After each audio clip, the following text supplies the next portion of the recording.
Good morning guys, good afternoon. So ayan, so kaka-out ko lang galing trabaho is 6:30. So ngayon is 7 o'clock in the morning kasi nga nang biyahe pa ako ng 30 minutes. So marapit na akong makarating sa bahay. So sa lahat ng mga kababayan ko ngayon, ayan, sa lahat ng mga kababayan ko dito sa Netherlands, ayan, sa lahat ng mga Pilipino dito sa Netherlands, ayan. So punta na tayo ngayon sa Den Haag or The Hague.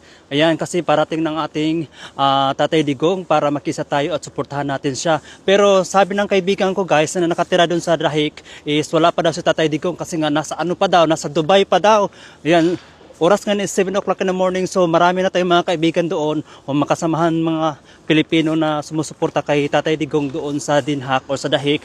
Nag-aabang sila doon, so mamaya is pupunta ako doon. So ibabalita ko na lang sa inyo, mag-a-update na lang ako mamaya. Ayan, kung ano na ang status doon. So, keep update ko lang kayo mamaya.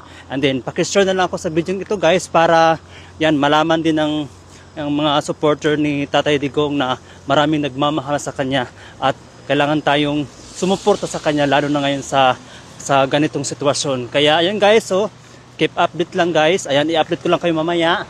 At higit sa lahat, ayan, pakishare na lang sa video ito guys para maraming aware at para i-update ko kayo mamaya. Ayan, thank you guys and God bless po.